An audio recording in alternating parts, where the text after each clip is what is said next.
Hi hello ನಮಸ್ಕಾರ ಸ್ನೇಹಿತರ. ವಲ್ಲಭನ ಕಪಾಳಕ್ಕೆ ಬಾರಿಸಿದ ನಂದಾಬ್ರ ಮುಂದೆ ದೊಡ್ಡ ಸತ್ಯ ಅನಾವರಣಗೊಳ್ತದ.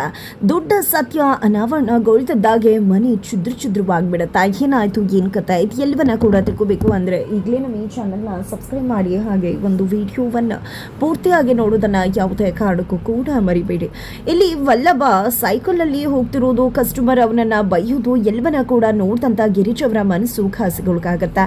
ಇಲ್ಲಿ ನನ್ನ ಮಗ ಇಂಥ ಕಷ್ಟ ಅನುಭವಿಸ್ತದಾನಲ್ಲ, ಇಲ್ಲ ನನ್ನ ಮಗ ಈ ಕಷ್ಟನ ಅನುಭವಿಸಬಾರ್ದು, ಈ ಅವಮಾನನ ಅನುಭವಿಸಬಾರ್ದು, ಇದಕ್ಕೇನಾದರೂ ಮಾಡಲೇಬೇಕು ಅಂತ ಹೇಳಿ ಗಿರೀಶ್ ಅವರು ಯೋಚನೆ ಮಾಡ್ತಾರೆ. ಇದ ಕಡೆ ವಲ್ಲಭನ ಊಟ ಮಾಡು ಅಂತ ಹೇಳಿ ಬಂದಂಥ ಅಮ್ಮು ಮೇಲೆ ವಲ್ಲಭ ರೇಗ್ ಬಿಟ್ಟಿರ್ತಾರೆ.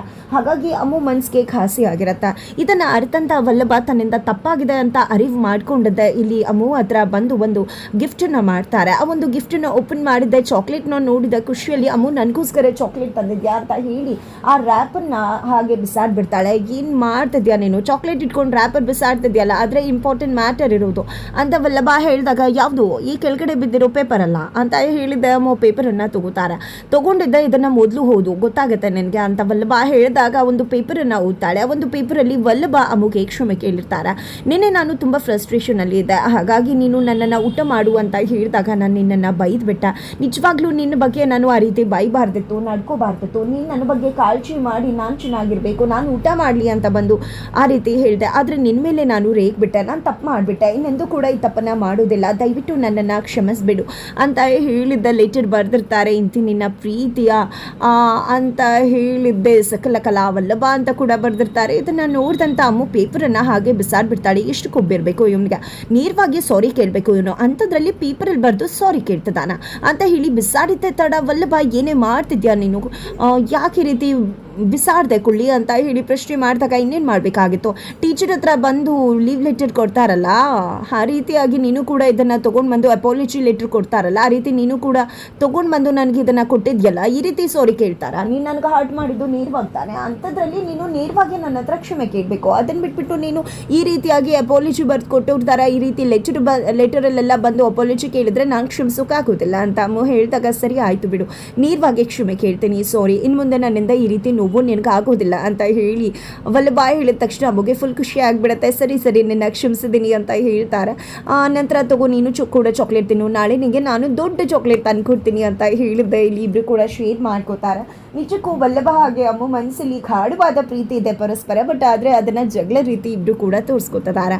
ನಂತರ ಡೈನಿಂಗ್ ಟೇಬಲಲ್ಲಿ ಎಲ್ಲರೂ ಕೂಡ ಊಟ ಕುಳಿತುಕೊಂಡಿರ್ತಾರೆ, ಬಟ್ ವಲ್ಲಭ ಮಾತ್ರ ಇರುವುದಿಲ್ಲ. ಗಿರಿಜಾ ಅವರು ಎಲ್ರಿಗೂ ಕೂಡ ಊಟನ ಕುಕ್ಕಿ ಬಡಿಸ್ತಿದ್ದಾರೆ. ಏನದು ಮೆಲ್ಲಗೆ ಬಡಿಸು ಗಿರಿಜಾ, ಯಾಕೆಷ್ಟು ಜೋರಾಗಿ ಬಡಿಸ್ತಾ ಇದೆಯಾ ಅಂತ ನಂದವರು ಹೇಳಿದ ತಕ್ಷಣ ಫುಲ್ ಮೆಲ್ಲಗೆ ಬಡಿಸೋಕೆ ಶುರು ಮಾಡ್ಕೋತಾರೆ. ಗಿರಿಜಾ ಅವರು ಬಡಿಸೋ ಮೆಲ್ಲಗೆ ಅಂದರೆ ಈ ರೀತಿ ಬಡಿಸೋದ, ಏನಾಗಿದೆ ನಿನಗೆ ಅಂತ ಹೇಳಿ ನಂದವರು ಕೇಳಿದಾಗ, ಈ ಕಡೆ ಮಾಧವ ಸರಿಯಾಗಿ ಊಟ ಮಾಡು, ಈ ರೀತಿ ಯಾರಾದರೂ ನಿಧಾನಕ್ಕೆ ಊಟ ಮಾಡ್ತಾರ, ನಾಳೆ ತನಕ ಊಟ ಮಾಡಬೇಕು ಅಂದ್ಕೊಂಡಿದ್ಯಾ ನೀನು ಅಂತ ಮಾಧವನ ಮೇಲೆ ರೇಗ್ತಾರೆ. ಈ ಕಡೆ ಕೇಶವನ ಮೇಲೂ ಕೂಡ ರೇಗ್ತಾರೆ. ಸುಂದ್ರ ಅವರು ನನ್ನ ಅಕ್ಕ ಯಾಕೋ ಇವತ್ತು ಗರಂ ಆಗಿದ್ದಾರೆ, ನಾನು ಬೈಬಿಡ್ಬೋದೇನೋ, ನಾನು ಕೂಡ ಹುಷಾರಾಗಿ ಬೇಗ ತಿಂದುಬಿಡ್ಬೇಕು ಅಂತ ಅಂದ್ಕೊಂಡಿದ್ದೆ. ಏನೋ ಆಗಿದೆ ಸುಂದ್ರ, ನಿನಗೆ ಒಳ್ಳೆ ವರ್ಷದಲ್ಲಿ ಊಟನೇ ಕಾಣ್ದಿರೋ ಹಾಗೆ ತಿಂತಿದ್ಯಲ್ಲ, ಏನು ಮಾಡಬೇಕು ನಿನಗೆ ಅಂತ ಗಿರಿಜಾ ಅವ್ರಿಗೆ ಹೇಳಿದಾಗ, ಯಾಕಕ್ಕ ಹೇಗೆ ಊಟ ಮಾಡಬೇಕು, ಅದೇ ನೀನು ಭಾವಂಗೆ ಬಡಿಸ್ತಿದ್ಯಲ್ಲ ಹಂಗೆ ಊಟ ಮಾಡಬೇಕಾ ಅಂತ ಹೇಳಿ ಸುಂದ್ರ ಅವರು ರೇಗಿಸ್ದಾಗ, ಹೊಡಿತೇನೆ ನೋಡು ನನಗೆ ಅಂತ ಹೇಳಿ ಗಿರಿಜಾ ಅವರು ಹೇಳ್ತಾರೆ. ಯಾಕೆ ಗಿರಿಜಾ, ಯಾಕೆ ಈ ರೀತಿ ಆಡ್ತಾ ಇದೆಯಾ, ಯಾಕೆ ಸುಮ್ಮನೆ ವಿನಾಕಾರಣ ಎಲ್ಲರ ಮೇಲೂ ಕೂಡ ರೇಗ್ತಾ ಇದೆಯಾ, ಏನಾದರೂ ಇದ್ರೆ ಹೇಳು ಅಂದಾಗ, ಏನಿದೆ ನನಗೆ ಕೋಪ ಇದೆ, ಆ ಕೋಪನ ಈ ರೀತಿಯಾಗಿ ಹೊರಗಡೆ ಹಾಕ್ತಾ ಇದ್ದೀನಿ, ನನ್ನ ಮನಸ್ಸಿಗೆ ನೋವಾಗೋದಿಲ್ಲ, ಇನ್ನು ಹೇಗೆ ನಾನು ಏನು ಮಾಡಲಿ ನಾನು ಅಂತ ಹೇಳಿ ಗಿರಿಜಾ ಅವರು ಹೇಳಿದಾಗ, ಏನೇ ವಿಷಯ ಇದ್ರೂ ನೇರವಾಗಿ ಹೇಳು ಗಿರಿಜಾ ಅಂತ ಹೇಳಿ ನಂದವರು ಕೇಳಿದಾಗ, ನನ್ನ ಮಗ ವಲ್ಲಭನ ವಿಷಯ ಅಂತ ಹೇಳ್ತಾರೆ ಗಿರಿಜಾ ಅವರು. ವಲ್ಲಭನ ವಿಷಯ ಆದರೆ ನನ್ನ ಹತ್ರ ಮಾತಾಡೋಕ್ಕೂ ಕೂಡ ಬರಬೇಡ ಅಂತ ಹೇಳಿ ನಂದವರು ಹೇಳಿದ ತಕ್ಷಣ, ಇಲ್ಲ ನಾನು ಮಾತಾಡ್ತೀನಿ, ಯಾಕಂದರೆ ಅವನು ನಮ್ಮ ಮಗ ಆ ರೀತಿ ಕಷ್ಟಪಡ್ತಿರೋದನ್ನು ಖಂಡಿತ ನನ್ನಿಂದ ನೋಡೋಕ್ಕಾಗೋದಿಲ್ಲ. ನಮ್ಮ ಮಗ ಸೈಕಲ್ ತುಳ್ಕೊಂಡು ಹೋಗಿ ಡೆಲಿವರಿ ಕೊಡ್ತಿದ್ದಾನೆ, ಅವ್ನಿಗೆ ಎಷ್ಟು ಕಷ್ಟ ಆಗುತ್ತೆ ಅಂತ ಗೊತ್ತಿದೆಯಾ ನಿಮಗೆ, ಅವ್ನು ನೋಡಿದ್ರೆ ನಿಮಗೆ ದುಡ್ಡು ಕೊಡಬೇಕು ಅಂತಾನೆ, ನೀವು ಬೇಡ ಅಂದರೂ ಕೂಡ ಅವ್ನು ಕೆಲಸ ಬಿಡೋದಕ್ಕೆ ರೆಡಿ ಇಲ್ಲ, ದಯವಿಟ್ಟು ಅವ್ನಿಗೇನಾದರೂ ವ್ಯವಸ್ಥೆಯನ್ನು ಮಾಡಿ ಅಂತ ಹೇಳಿ ಗಿರಿಜಾ ಅವರು ಕೇಳ್ಕೊಂಡಾಗ, ಏನು ವ್ಯವಸ್ಥೆ ಮಾಡೋದು, ಅವನಿಗೆ ನಾನು ಕೇಳಿದ ತಕ್ಷಣ ಬೈಕ್ ತಗೊಂಡೆ, ಈಗ ಅವನು ಬೇಜವಾಬ್ದಾರಿ ತನದಿಂದ ತನ್ನ ಬೈಕನ್ನು ಕಳ್ಕೊಂಡ್ರೆ ಅದಕ್ಕೆ ನಾನು ಹೊಣೆ ಹಾಕ್ತೀನ ಅಂತ ಹೇಳಿ ನಂದವ್ರು ಹೇಳಿದಾಗ ಏನ್ರಿ ಇದು, ಅವನ್ನ ಯಾವಾಗಲೂ ಬೇಜವಾಬ್ದಾರಿತನ ಅಂತ ಹೇಳ್ತಿರಲ್ಲ, ಅವ್ನು ಬೈಕ್ ಕಳ್ಕೊಳ್ಳೋದಕ್ಕೆ ಅವ್ನ ಕಾರಣನ, ಅವನೇನು ಮಾಡ್ತಾನೆ? ಅವತ್ತು ನೀವು ಮಾಧವನ್ ಮದುವೆ ಸಮಯದಲ್ಲಿ ಚೀಟಿ ಹಾಕಿದವರು ಎತ್ಕೊಂಡು ಓಡೋದ್ರಲ್ಲ, ಅವತ್ತು ಮಕ್ಳು ಯಾರಾದರೂ ಬಂದು ನಿಮ್ಮಿಂದಾಗಿ ನಿಮ್ಮ ಬೇಜವಾಬ್ದಾರಿತನದಿಂದ ಈ ರೀತಿ ಆಯಿತು ಅಂತ ಯಾರಾದರೂ ಹೇಳಿದ್ರ? ನಿಮ್ಮ ಪರವಾಗಿ ನಿಮ್ಮ ಜೊತೆಯಾಗಿ ನಿಂತಿದ್ರಲ್ವಾ? ಆದರೆ ನೀವು ಮಾತ್ರ ಯಾಕೆ ಈ ರೀತಿ ಮಾತಾಡ್ತೀರಾ? ನನಗೂ ಕೂಡ ನನ್ನ ಮಗನ ಬಗ್ಗೆ ಈ ರೀತಿ ಮಾತಾಡೋದನ್ನು ಕೇಳಿ ಸಾಕಾಗಿದೆ ಅಂತ ಹೇಳಿ ಹೇಳ್ತಿದ್ದಾಗ ಈ ಕಡೆ ನಂದವರು ಕೋಪ ಮಾಡಿಕೊಂಡು ಊಟ ಬಿಟ್ಟು ಹೊರಟೆ ಬಿಡ್ತಾರೆ.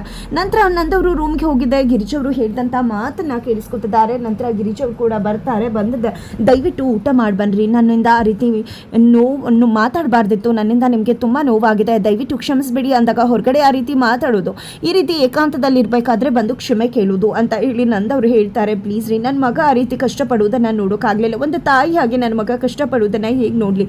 ಅಲ್ಲಿ ಕಸ್ಟಮರ್ಸ್ ಎಲ್ಲರೂ ಕೂಡ ನಿನಗೆ ಬೈಕ್ ತೊಗೊಂಡು ಸರ್ವಿಸ್ ಮಾಡೋಕ್ಕಾಗಲ್ವಾ ಅಂತ ಬೈದು ಅವಮಾನ ಮಾಡ್ತಿದ್ದಾರೆ. ಆ ಅವಮಾನ ಆಗ್ತಿದ್ರೆ ಮಗನಿಗೆ ಆ ರೀತಿ ಅವಮಾನ ಆಗೋದನ್ನು ನೋಡೋಕ್ಕಾಗತ್ತಾ? ದಯವಿಟ್ಟು ಕಣ್ರಿ, ಮಗನಿಗೆ ಏನಾದರೂ ವ್ಯವಸ್ಥೆ ಮಾಡಿ ಪ್ಲೀಸ್ ದಯವಿಟ್ಟು ಅಂತ ಹೇಳ್ತಾರೆ. ನೋಡು ಗಿರಿಜಾ, ನಾನೇನು ಮಾಡೋಕ್ಕಾಗತ್ತೆ, ನೀನೇನು ಈ ರೀತಿ ಹೇಳ್ತೀಯ, ನಿಜ ಹೇಳಬೇಕು ಅಂದರೆ ನಿನ್ನ ಬೈದಿದ್ರ ಬಗ್ಗೆ ನನಗೆ ಮನಸ್ಸಲ್ಲಿ ಯಾವುದೇ ರೀತಿ ಬೇಜಾರಿಲ್ಲ, ನೀನೇನು ಆ ರೀತಿ ಯೋಚನೆ ಮಾಡಬೇಡ, ನಾನು ಏನು ಮಾಡಲಿ ಅವನಿಗೋಸ್ಕರ ಅಂತ ಹೇಳಿದಾಗ ಪ್ಲೀಸ್ ಕಣ್ರಿ ಏನಾದರೂ ಮಾಡಿ ಅಂತ ಗಿರಿಜಾ ಅವರು ರಿಕ್ವೆಸ್ಟ್ ಮಾಡ್ಕೋತಾರೆ. ನಂತರ ಇಲ್ಲಿ ವಲ್ಲಭ ಎಲ್ಲರನ್ನ ಕೂಡ ಕರೀತಾರೆ. ನಂದ ಅವರು ಗಿರಿಜವರು ಹೋಗಿದ್ದೆ, ನಿಮ್ಮಪ್ಪ ಮಾತಾಡಬೇಕಂತೆ ಬಾರು ಅಂತ ಹೇಳಿ ಕರ್ಕೊಂಡು ಬರ್ತಾರೆ. ಕರ್ಕೊಂಡು ಬಂದೆ ರೀ, ಮಾತಾಡಿ ಅಂತ ಗಿರಿಜವರು ಹೇಳಿದಾಗ, ನೋಡು ನೀನು ಬೈಕ್ ಕಳವಾಗಿದ್ದಾಗಿದೆ, ಏನು ಮಾಡೋಕ್ಕಾಗೋದಿಲ್ಲ, ಖಂಡಿತ ಅದನ್ನು ಬಿಟ್ಟು ನೀನು ಸುಮ್ಮನೆ ಓದೋ ಕಡೆ ಕಾನ್ಸಂಟ್ರೇಟ್ ಮಾಡು, ನಾನು ನಿನ್ನನ್ನು ದುಡ್ಡು ಕೇಳಲಿಲ್ಲ, ಆದರೆ ನೀನೇ ನನಗೆ ದುಡ್ಡು ಕೊಡ್ತೀನಿ ಅಂತ ಹೇಳಿದೆ, ಇನ್ನು ಮುಂದೆ ಆ ರೀತಿ ಯಾವುದೇ ರೀತಿ ದುಡ್ಡು ಕೊಡೋ ಅವಶ್ಯಕತೆ ಇಲ್ಲ, ನಾನೇನು ಕೋಪದಲ್ಲಿ ಆ ರೀತಿ ಹೇಳಿಬಿಟ್ಟೆ, ಅದಕ್ಕೆ ನೀನು ಆ ರೀತಿ ಹೇಳಿಬಿಟ್ಟೆ, ಇನ್ನೂ ಅದನ್ನೆಲ್ಲ ಬಿಟ್ಬಿಟ್ಟು ಕಾಲೇಜ್ಗೆ ಹೋಗು, ಕಾಲೇಜಿಂದ ನೀನು ನನ್ನ ಅಂಗಡಿಗೆ ಬಾ, ಯಾಕಂದರೆ ಕೆಲಸ ಮಾಡೋರಿಗೆ ಸಂಸಾರ ಆದವ್ರಿಗೆ ಕೆಲಸ ಬಿಟ್ಟು ಬದುಕೋದು ಕಷ್ಟ ಆಗುತ್ತೆ, ನಾನು ಕೇಶವಂಗೆ ಅಷ್ಟು ಇಷ್ಟು ದುಡ್ಡು ಹಾಕ್ತಾ ಇದ್ದೀನಿ, ನೀನು ಕೂಡ ಕೆಲಸ ಮಾಡೋಕೆ ಬಂದರೆ ನಾನು ನಿನಗೆ ಅಷ್ಟು ದುಡ್ಡು ಹಾಕ್ತೀನಿ ಬ್ಯಾಂಕ್ಗೆ, ಇಲ್ಲ ಕೈಗೆ ಕೊಡಬೇಕು ಅಂದರೆ ಕೊಡ್ತೀನಿ, ಇನ್ನು ನೀನು ಯಾವುದೇ ರೀತಿ ಕಷ್ಟಪಡೋದು ಬೇಕಾಗಿಲ್ಲ ಅಂತ ಹೇಳಿ ನಂದವರು ತಿಳಿಸಿದಾಗ, ವಲ್ಲಭ ಇಲ್ಲ, ನಾನು ಯಾವುದೇ ಕಾರಣಕ್ಕೂ ನಿಮ್ಮ ಹತ್ರ ಅಂಗಡಿಗೆ ಬರೋದಿಲ್ಲ, ಇಲ್ಲಿ ಬೈಸ್ಕೊಳ್ಳೋ ಸಾಲದು ಅಂತ ಅಲ್ಲೂ ಕೂಡ ಬಂದು ಬೈಸ್ಕೊಳ್ಳ, ಯಾವುದೇ ಕಾರಣಕ್ಕೂ ಕೆಲಸ ಕೂಡ ಬಿಡೋದಿಲ್ಲ, ನಾನು ನಿಮಗೆ ದುಡ್ಡು ಕೊಡ್ತೀನಿ, ನೀವು ಬೇಡ ಅಂದರೂ ಕೊಡ್ತೀನಿ, ಯಾಕೆ ಬಿಟ್ಟು ತಿನ್ಕೊಂಡು ಬಿದ್ದಿದ್ದಾರೆ ಅಂತ ಗಂಡ ಹೆಂಡತಿ ಬಿಟ್ಟು ತಿನ್ಕೊಂಡು ಬಿದ್ದಿದ್ದಾರೆ ಅಂತ ಅನ್ನಿಸ್ಕೋಬೇಕಾ? ನಾನು ಆ ರೀತಿ ಅನ್ನಿಸ್ಕೊಳ್ಳೋದಕ್ಕೆ ರೆಡಿ ಇಲ್ಲ ಅಂತ ಹೇಳಿ ವಲ್ಲಭ ತಿಳಿಸ್ತಾರೆ. ನೋಡಿದ್ಯಾ ಗಿರಿಜಾ ಹೇಗೆ ಮಾತಾಡ್ತಿದ್ದ ನೀವು ಅಂತ ಹೇಳಿ ಕಪ್ಪಾಳಗೆ ಹೊಡಿತಾರೆ. ನಂತರ ಇಲ್ಲಿ ಗಿರಿಜವ್ರು ಎಲ್ಲರೂ ಕೂಡ ಶಾಕ್ ಆಗ್ತಾರೆ. ನೋಡಿದ್ಯಾ ಏನೋ ಒಂದು ವ್ಯವಸ್ಥೆ ಮಾಡಿ ಅಂತ ಹೇಳಿದೆ, ನಾನು ಏನೋ ವ್ಯವಸ್ಥೆ ಮಾಡಿದ್ರೆ ಇವನಿಗೆ ಹೇಗೆ ಮಾತಾಡ್ತಾನೆ, ಇವನಿಗೆ ಯಾವುದೇ ಕಾರಣಕ್ಕೂ ಬುದ್ಧಿ ಬರುವುದಿಲ್ಲ, ಮದುವೆ ಆಗಿ ಇನ್ನೊಬ್ಬರ ಮಗಳನ್ನ ಮದುವೆ ಆಗಿ ಓಡಿಸ್ಕೊಂಡು ಬಂದವ್ ನೀವು, ಜೊತೆಗೆ ನನ್ನ ಮೇಲೆ ಉಡಬೇಕಂತ ಆಪಾದನೆ ಹಾಕ್ಸಿದ್ದಾನೆ, ಇವನು ಯಾವತ್ತಿದ್ರೂ ಕೂಡ ತಪ್ಪಿತಸ್ತಾನೆ, ಇವನು ತಪ್ಪು ಮಾಡೋದಕ್ಕೆ ಬೈಸ್ಕೋತಾನೆ ಇರಬೇಕು, ನಾನು ಬೈತಾನೆ ಇರ್ತೀನಿ, ಶಿಕ್ಷೆ ಅನುಭವಿಸಲೇಬೇಕಲ್ವ ತಪ್ಪು ಮಾಡಿದ ಮೇಲೆ ಅಂತ ಹೇಳಿ ನಂದವರು ಅಲ್ಲಿಂದ ಹೊರಟ್ಬಿಡ್ತಾರೆ. ಅಲ್ಲಿ ಅಣ್ಣ ತಮ್ಮದಿರು ಎಲ್ಲರೂ ಕೂಡ ಯಾಕೆ ರೀತಿ ಮಾತಾಡಿದೆ, ಆಮೇಲೆ ನೋಡಿ ಹೇಳ್ಬೋದಿತ್ತಲ್ವ ನಂಗೆ ಅಂಗಡಿಗೆ ಬರೋಕ್ಕೂ ಇಷ್ಟ ಇಲ್ಲ ಅಂತ, ಆದರೆ ನೇರವಾಗಿ ಮಾತಾಡಿ ಈ ರೀತಿ ಓಡಿಸ್ಕೊಂಡಿಯಲ್ಲವಲ್ಲವ, ನಮ್ಗೆ ತುಂಬ ವಿಚಾರ ಆಯಿತು ನೀನು ಈ ರೀತಿ ಓಡಿಸ್ಕೊಂಡಿದ್ದು ಅಂತ ಹೇಳ್ತಾರೆ. ನಂತರ ಗಿರೀಶ್ ಅವರು ಸುಸೇಂದ್ರ ಇಬ್ಬರ ಹತ್ರ ಕೂಡ ಮೀನಾಮ್ಮ ಹತ್ರ ಇಲ್ಲಿ ನಮ್ಮ ವಲ್ಲಭ ಮತ್ತೇ ಅವರ ಅಪ್ಪ ಜಗಳ ಮಾಡಿದಾಗ ಸ್ವಲ್ಪ ದಿನದಲ್ಲಿ ಸರಿ ಹೋಗ್ತಿದ್ರು, ಬಟ್ ಈಗ ಯಾಕೋ ಸರಿ ಹೋಗ್ತಿಲ್ಲ, ಯಾಕಂದರೆ ಅಮ್ಮನ ಮದುವೆ ಆಗಿ ಬಂದಿದ್ದಾನೆ, ಶತ್ರುಗಳ ಮನೆ ಹುಡುಗಿನ ಮದುವೆ ಆಗಿ ಬಂದಿದ್ದಾನೆ ಅನ್ನೋ ಆಪಾದನೆಯಿಂದಾಗಿ ಅವರು ಅವನನ್ನು ಕ್ಷಮಿಸೋದಕ್ಕೆ ರೆಡಿ ಇಲ್ಲ, ಪದೇ ಅದೇ ಮಾತನ್ನು ತಗೊಂಡು ಚುಚ್ಚಿ ಬೈತಾ ಇರ್ತಾರೆ.